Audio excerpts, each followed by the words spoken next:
like to thank everybody for coming. I obviously wish this could be under different circumstances. But I'm sure Jazz would have enjoyed to see every single one of you here. That's her, Jazmine Hurd, Jazmine B. Hurd, which, by the way, I will take credit for coining in the first place. She wouldn't have went by that if I hadn't suggested it.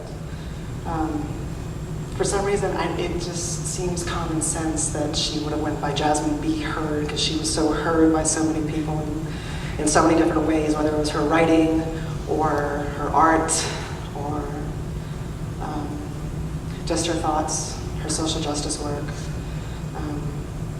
her opinions. I mean, she was so, she wasn't opinionated, she was just very intelligent, and I think she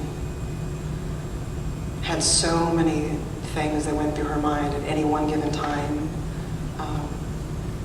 Doesn't matter what it was, whether it was about, whether it was about art, whether it was about poetry, whether it was about, the treatment of people of color in this country. She was such a strong and intelligent woman, and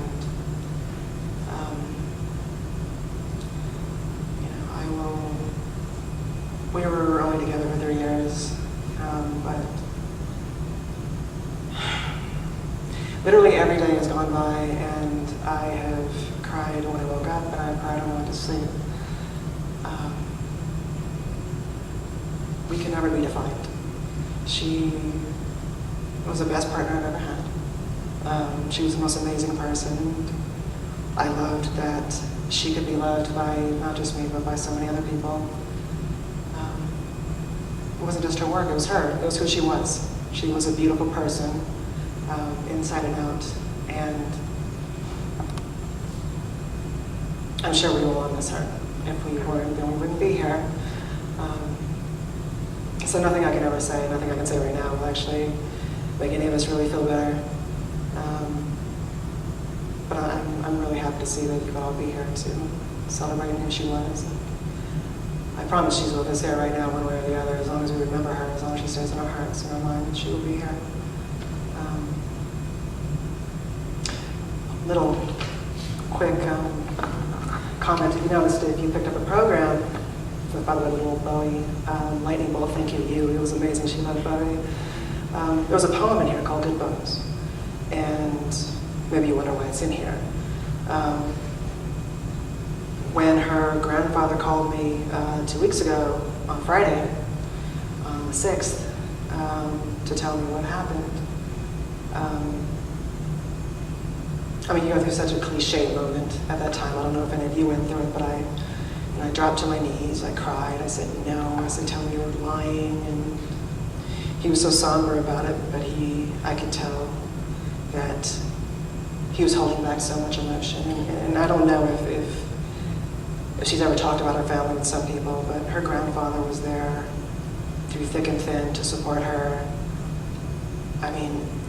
When she needed it, the times that she was down, she needed a laptop, a phone, whatever she needed, he had. He can only do so much from Iowa, but he was there to support her in every way, emotionally, financially, however he could. But Good Bones, once I composed myself, she had a little chair. If any of you have been in her studio, it's a little blue chair, and it was sitting by her door, and it was a stack of poetry books. And the first one, the one that was on top, was a collection that, once I opened, immediately turned to one of the poems that she marked off called Good Bones. And I'm not going to go through it right now, but I'd like you to read it in your own time if you can, because it's about how life is short, and the world is half terrible, and it's also half good, and it's up to us to make the world a beautiful place, because life is so short. And it was a perfect poem to read in that moment. It was, sometimes there are just serendipitous moments in your life, and I was just like, I needed to hear that, because I think that it reflected a lot of her outlook, and maybe that's why she marked it off. Because she definitely, I feel like she definitely treated every day like it was her last day. She celebrated every moment that she was alive. whether it's school, through her work, or through just celebrating, through partying, through doing all the things that you're supposed to do when you're 23. It was just perfect. So I encourage you all to read it if you haven't already. But it is very beautiful. I'm not going to read it though, because when I was going through her artwork, which you might have seen outside, I came across her artist statement. And when I was reading this, I realized that this is, I'm trying to figure out something to say, and a speech, something that would somehow encapsulate everything she was, and her statement really did. And I'm sure Casey could possibly attest to that even more. I'm sure any of her teachers could, because it really is who she was as a person. So I'd like to read that for you guys now.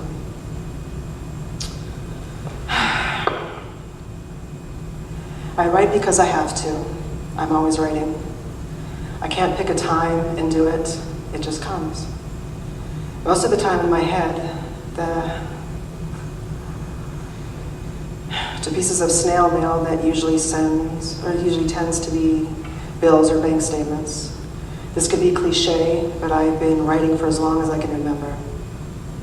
I would try to copy my grandmother's cursive in her checkbook, so amazed at connecting letters and then separating words. Language is just as important to me as content. I'm an active writer.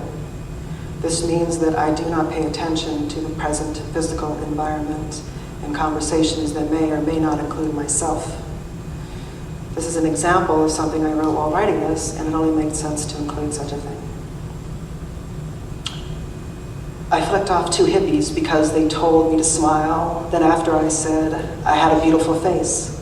Do they know what determined looks like? There were worms scattered throughout the place, on the sidewalk, and that's where therapy ended.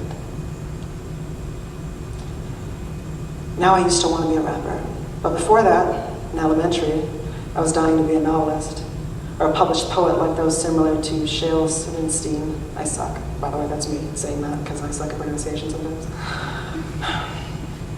But then I found out he illustrated for Playboy, and so that gave me enough reason to go out and be a female rapper. But I was following the rules when it came to hip-hop world, what I could talk about and how it was presented. The first step to rapping is to know you are in a world of men. Then the first rule of screenwriting is also to learn you are in a world of men. And the same goes for poetry, so I thought. The difference is that the former 2 are strongly profitable businesses.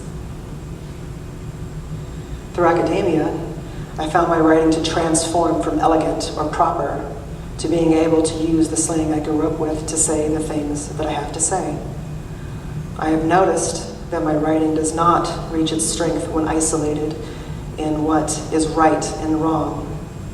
There's a sense of city mouse, country mouse in my writing, and especially in my poetry. There's somewhat of an organized rebuttal against what ideal content is, or what I thought it could be. I often use rhyming and meter, but not because I want that to be the outcome. These are more natural effects that take place within the process of story. I like messages, the way words sound aloud and engage the readers, to follow my voice the way it needs to be followed. I am not a fan of wild interpretation. With an awareness of linguistic quality, I understand how some of my poetry and essays can give mixed messages, and most of the time, this is what I'm trying to do.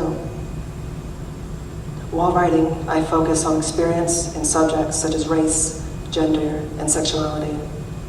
My own experiences with mental health, family, friends, and society as a whole. Being provocative in what I say to change people, how change people think, even though it's just about myself or talking shit about someone else. What I enjoy most about writing is that I can use my poetry in almost anything. When only writing poetry, I love using lucid song, especially hip-hop and country, while utilizing dialect and perspective on sometimes otherworldly possibilities. And I think that very much encapsulates her as an artist. So, there are a few of us here who have experienced Jazmine at different levels. The speakers you're going to see right now knew her as an artist, worked with her as an artist, and one of those people is you, who knew her from Coos Bay, which apparently I hear is a really fun town to be in. Amazing place. Clearly not racist whatsoever. So where is you? Could you come up here? And I'd like to give a round of applause to you. And we will now do the first video ever of Jazmine and her poetry. Okay, come on. Round of applause. I said applause. Keep going.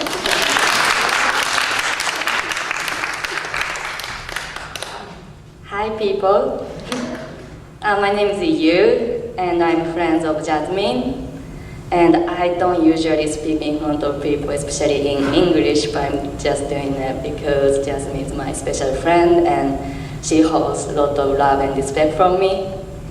And thank you so much for Johanna. She did so much to put this together. She's just so smart and just do everything. Thank you to everybody who showed up so we can celebrate Jazmine's art and just she as a human being. And I'm so glad to come here. It's been super hard, but at least I can do something for her. And Jazmine and I met in Coos Bay, Oregon. I currently live in Poland, but I grew up in Tokyo for 20 years, and I don't know why I went to Coos Bay, but I was there. And some people here I know from Coos Bay, and we don't know why we are there. And we went to Southwestern Oregon Community College together, and me and Jazmine was roommate.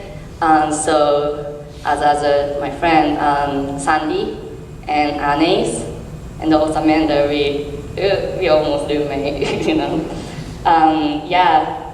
and we had a lot of fun together, and we cared each other, and we also studied together. So I don't know how she do that, but she's always, since then she was like 4.0 student. So we do party together, and I don't know how, she was like always 8. I was like, okay. I remember once me and Jazmine took a math class and we were in the same room. I don't know, somehow there was only choice was 8 a.m. and we were like, oh, we can do this math class together. But when I wake up, Jazmine's always sleeping still, and we're like, oh, maybe I can sleep too. And I got D, but somehow she got A. And she's just so smart, and it's crazy. But yeah,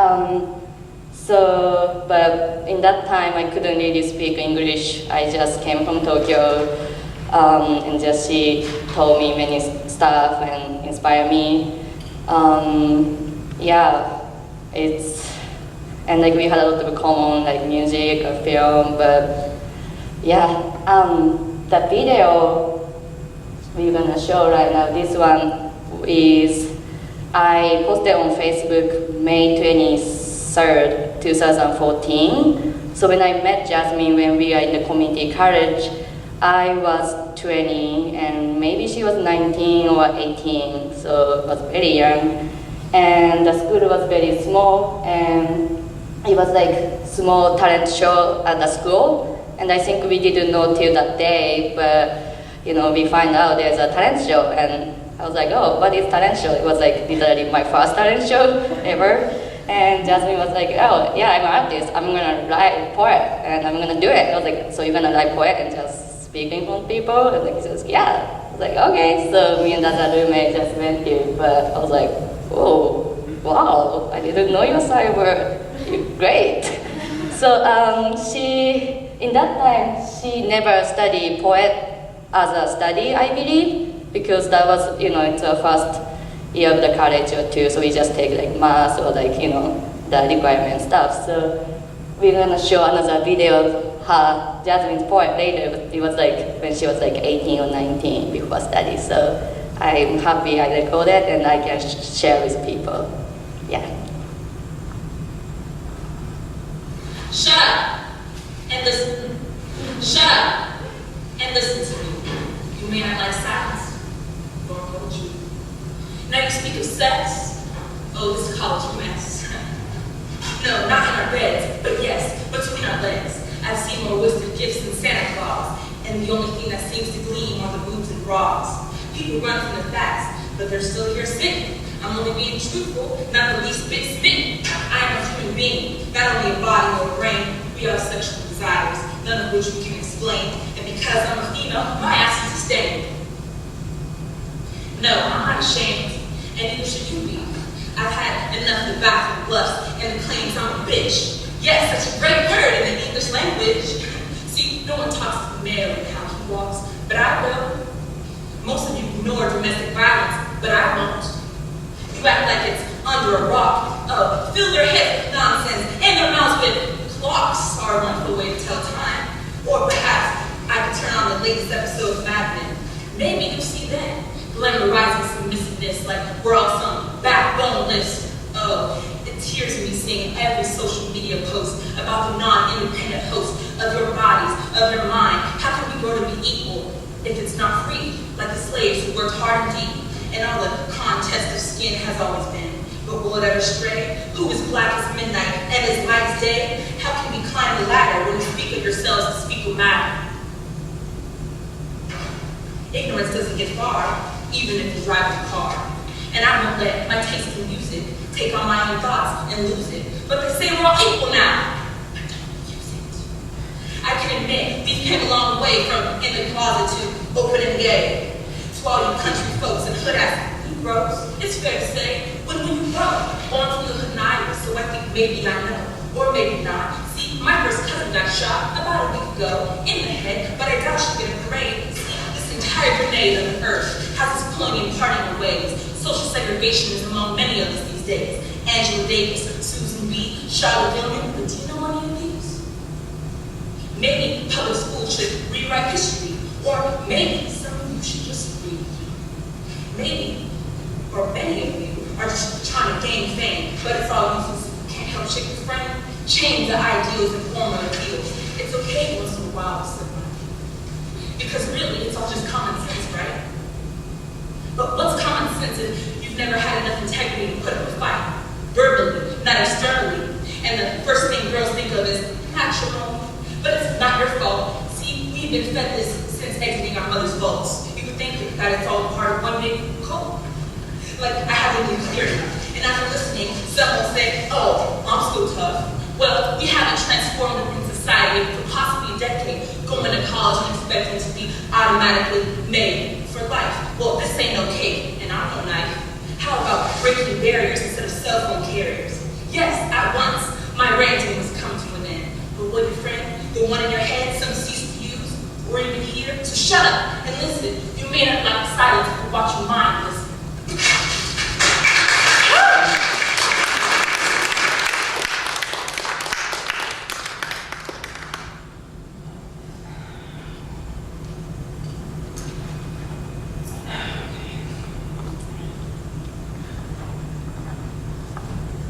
So if any of you want to see that video again, we will post it to her, we can post it to the event page, we'll also tag her and post it to her timeline. And I apologize, I didn't have it in my budget to get any tissues. I'll do that next time, which is a macabre thing to say. But she was honestly amazing. But she also did, it wasn't just poetry, she did a lot of different types of art. She had a lot of photos taken. She, people used to always tell her, maybe she's told you this before, she, could have been a model, obviously. She always said that she ate too much to be a model. So you've definitely heard that before. But she was amazingly beautiful, and we actually do have a few of her modeling pics that she took with Kelsey, where are you? Kelsey, there you are, cool.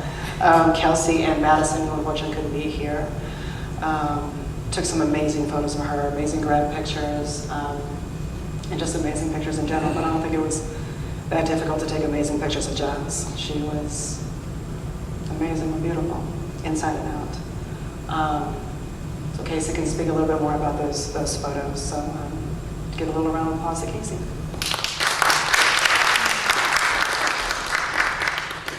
Hello, hi. I'm Kelsey. It's Jasmine's friend. It's just really briefly on the collage that was back up on the one that she made. That's on the front. The middle one is the first time I met her that she put there, and it's when she first came to the CVA galleries, and I had like my photo exhibit, and she had this like really amazing energy and just sort of like walked by me, looked at me, and then looked at this part of my exhibit that had like a corner, and she was like, "Can you take a picture of me next to this?" And I was like, "Yeah, totally, I'd love to." And I took like 30, and so that's kind of, I think, where our relationship started as a natural model, and she really was. And obviously she's so much more than that, because that just kind of started this really amazing friendship that I had with her, and I wish I had more time. But I feel so grateful to have even experienced being around her at all, because I feel like she affected a lot of us positively.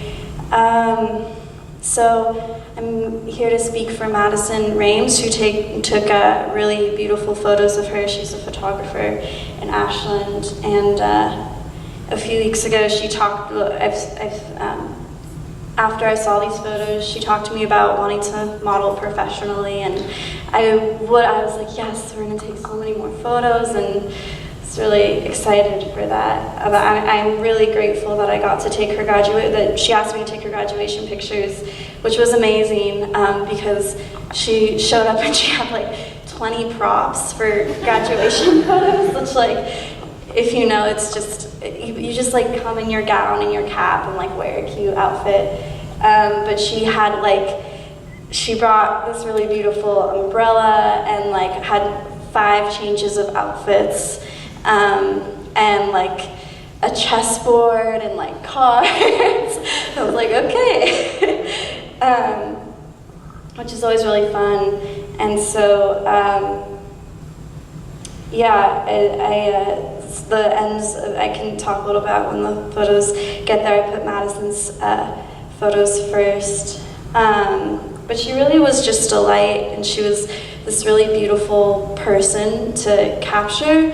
And I've taken a decent amount of photos of a lot of people in my life so far, and she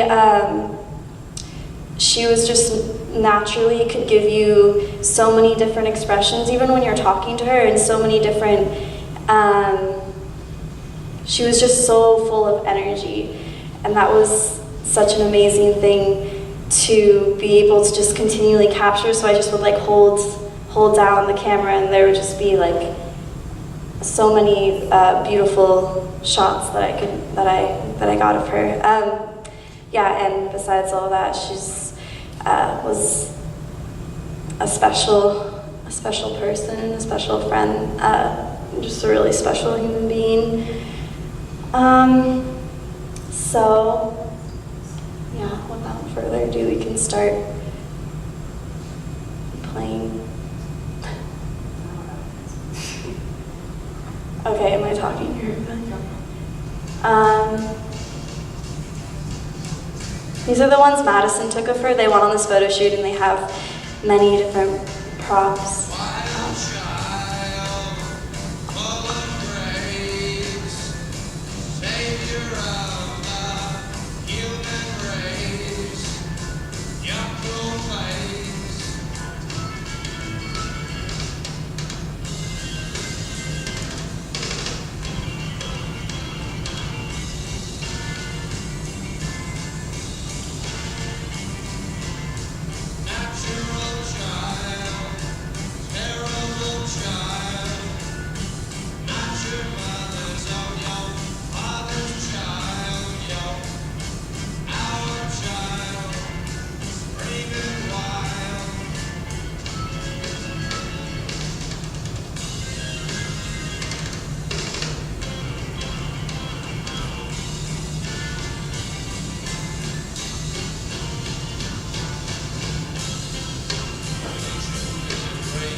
I was just gonna say that that book that she's holding it was like one of her favorite authors, and so she brought it so she could, like, that's so unusual to have someone bring something so meaningful to them just to a graduation shoot, to really like prove that you, like, who you are, trying to embody some part of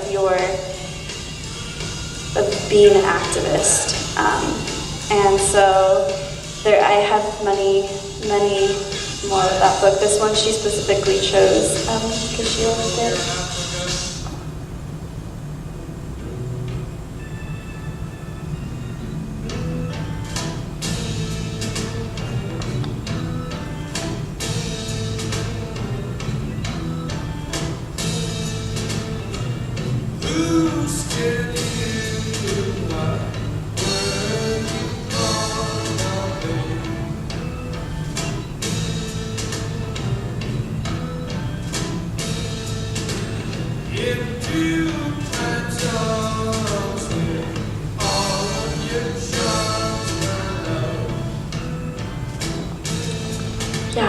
Those are all the photos. I would have included more. I was having technical difficulties. But as you can see, she's just a beautiful person, and I feel like anyone who met her feels like so lucky to have met her and seen that.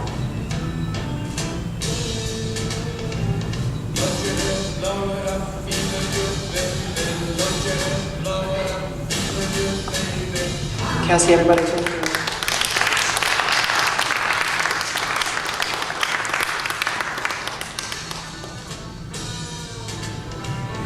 We're introducing the next presenter. I just want to say, like, she's always had two different smiles. She's always had at least her really, really amazing smile, like she's just so proud of herself, and her face would just light up so much. And, almost looked like a cartoon in a way, because she smiled so high. She was just so, it was always like so cute. And the other one was the one where her jaw was just slightly off and slightly crooked, and it was just like where she was just like, she was just happy. It was fun. And she was just a happy and amazingly beautiful person.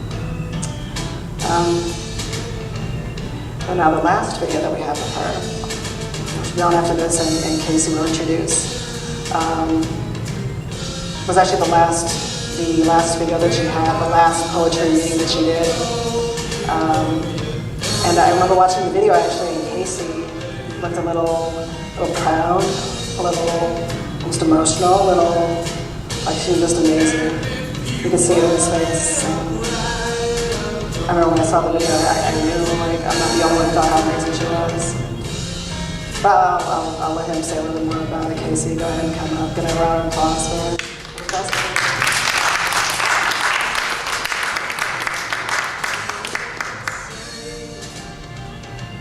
Thank you. Thanks again to Johanna and everyone who helped her make it possible for us to come and pay our respects like this. I only had Jazmine in class for 3/4, but I knew almost immediately when I met her that it was a rare gift to have a student like that.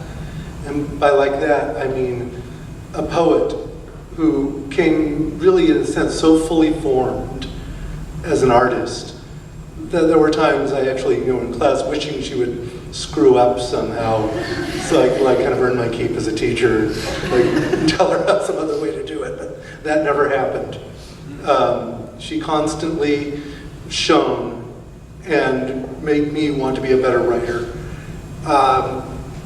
And she had this ability that is so rare and is really the most important thing for a poet to have. And it's evident in this as in everything she did. She knew there were two things that were supremely important. One was arrangement.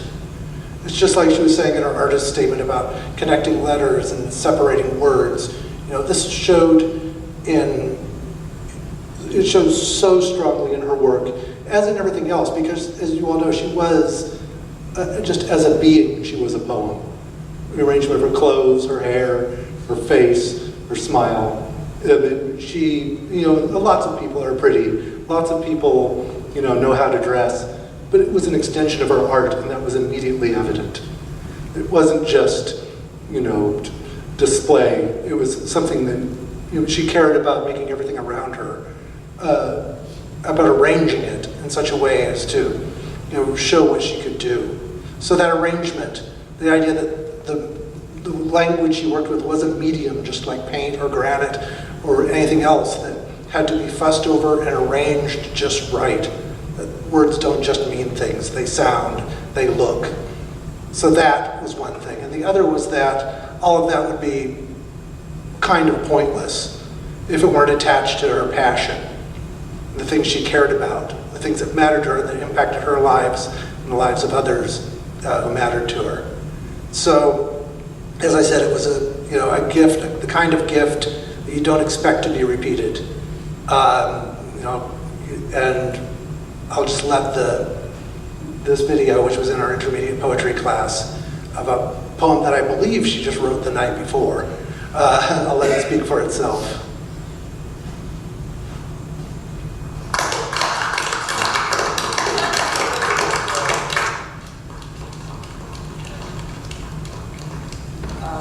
This one is called White Feminist in My Closet. I put her on, let her know I'm worthy. She matches everything I own. The cowgirl boots I want to wear and the Harlem shake 'em up gown that doesn't go with my basic ass copper band that don't flow well with my high-waisted period panties. And she wants my love for high city sarongs hanging from my blinds and my lamps. She wants all the lights and my bookshelf too, or lack thereof. I try to fight this witch, but she's complimenting me, saying things like, oh my, how soft your skin. I bet the men love your so exotic, so I wish I had those lips, oh, the dicks I would. She stays in my closet, whispering to me about her time in Morocco and how beautiful it was and how diverse. She says, look, I'm darker than you. At 4 in the morning, she calls me, crying about her black guru that left her for another woman with better streaks. I try to let her know that she is not alone in this, that I too have lost black gurus and no one cried for me. I too have seen baseball games and soccer, and I too think not all drugs are bad or that OJ should be alive. I too fear the abortion clinic and male doctors fingering my cervix and taught myself how to cook. But she doesn't listen to me. I watch her with my last granola bar and dairy-free ice cream sandwich. She likes to chomp on my favorite things, like driving with tinted windows and dancing to drums with belly chains falling onto the hip bones. She must make garlic out of my tears and dried breast milk. She says the vitamins are good and there was no reason to scare. She tells me look at it another way. Go watch Scandal or something. Go see the pyramids of Giza. Wait, no, she meant to say somewhere safer, like not Africa. But she thinks I should get over the small stuff, like education and shootings. She wants me to be her partner in crime. She wants me to be her friend.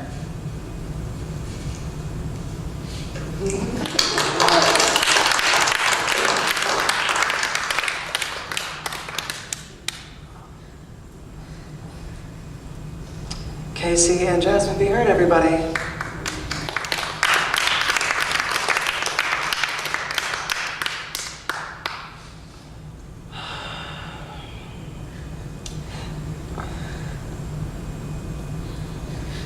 What you can say beyond that, right? That was, again, I apologize for not having tissues. As you saw from the beginning to the end, she was an amazing poet. She had a way with words. She had a way of expressing life. She had a way of expressing, somehow verbalizing what was in her mind. And nothing I can say, like I said before, will ever encapsulate who she was. It is pretty much impossible to do so.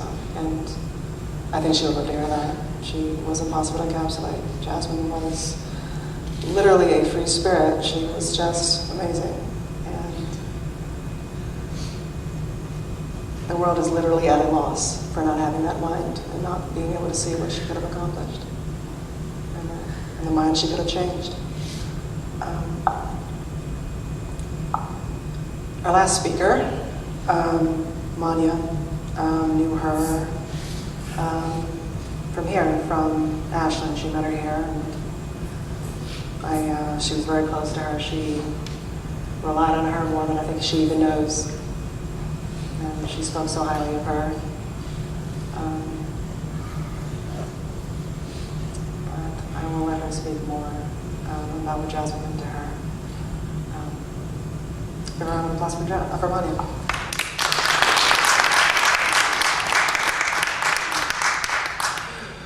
Hi, everyone. Wow, I feel so honored to have known Jazmine.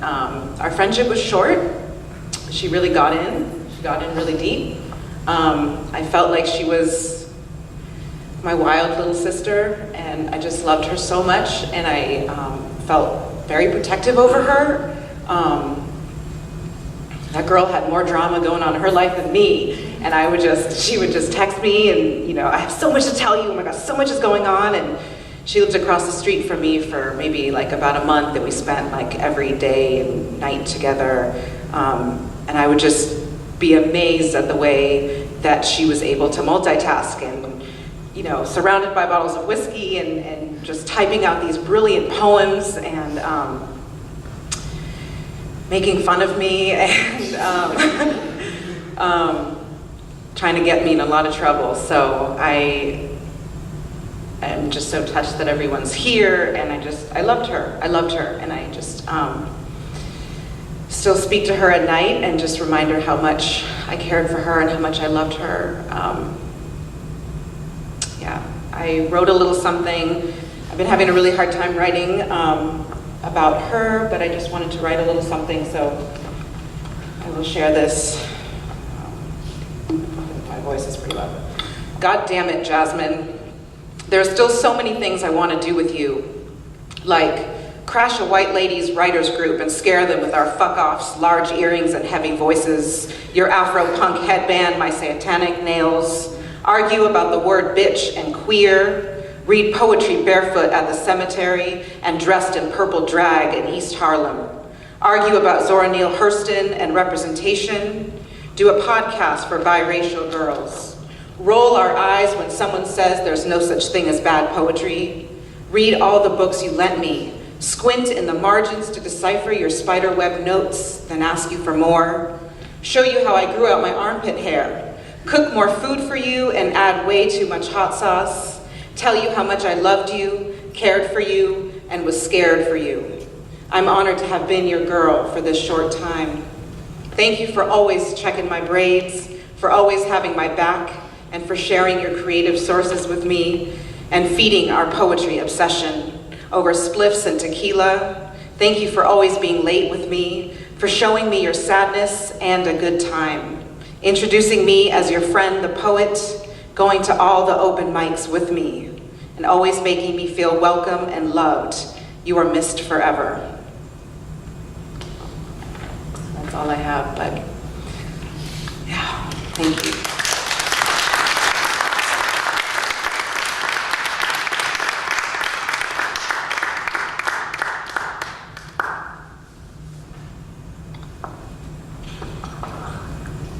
Monia, amazing. So that is the end of the presentation, sadly. For anybody who may have shown up late, we have noticed there's a video recorder right there. We'll be posting this to the Memorial page and her Facebook. And we will also be sending this video to her grandfather and her family, who I promise will greatly appreciate this. They know how much she was loved. They will really, I promise they will start crying as much as some of you already are. Thank you for coming. When you go back outside, there will be a reception. There is a dinner provided by Senior Sam's.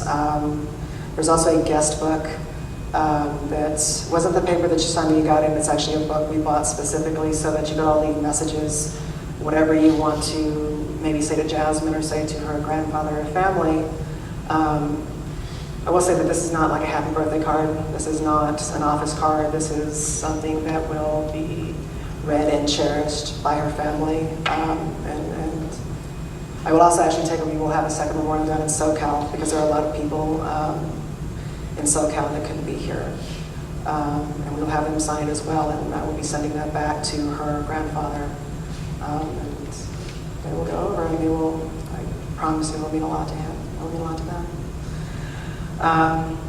You might have also noticed the poetry books outside, including, by the way, the one Kelsey mentioned, Langston Hughes, is also out there. If you haven't already seen it, please, or seen any of them for that matter, feel free to go over them. And there is a mic and a speaker, obviously, and I encourage all of you actually to just go up there, see something you like, and read it, and connect with Jazmine, and know that those are the books that she loved. They were always scattered literally everywhere in her damn living room, and I will have to clean them up. So, but they meant a lot to her. And also you might have seen her chapbooks that were near her picture in the center of all of her art. Feel free to look through them, read them. If you see something you like, please, I encourage you to share something. She was an amazing poet, as I said, as you've already seen. Do not take them yet. I just want to make sure that, we want to make sure that everyone can see them and everyone can go through them, everyone has a chance. And if you want to read something, maybe take a picture, keep it, go up there and read it. And then afterwards, just let me know, and first come, first serve, you can get one. There's only like 5, so I suggest you rush on them. Is there anything else I'm forgetting? After this, after the reception, we're all heading over to Omar's, or whoever wants to go, join us, get a couple of shots, a couple of drinks, somebody to meet with you. I haven't eaten anything, so that's probably a bad idea. Yeah, and then also, if you feel like it, we're also requesting like donations if you can. I paid for all this out of pocket, and I just want to make sure that I'm a broke student, so it would be kind of nice to not be so broke. Is there anything else I'm forgetting, Manya, you, anybody? I just want to make sure I'm good. We're good? All right. If there's anything else I'm forgetting, I will just get up on the mic and shoot off something. Thank you all for coming, and I know that a lot of people here who really love Jazmine, just like I did, and I'm glad you all could be here, and she would have appreciated this so much, I promise. Thank you.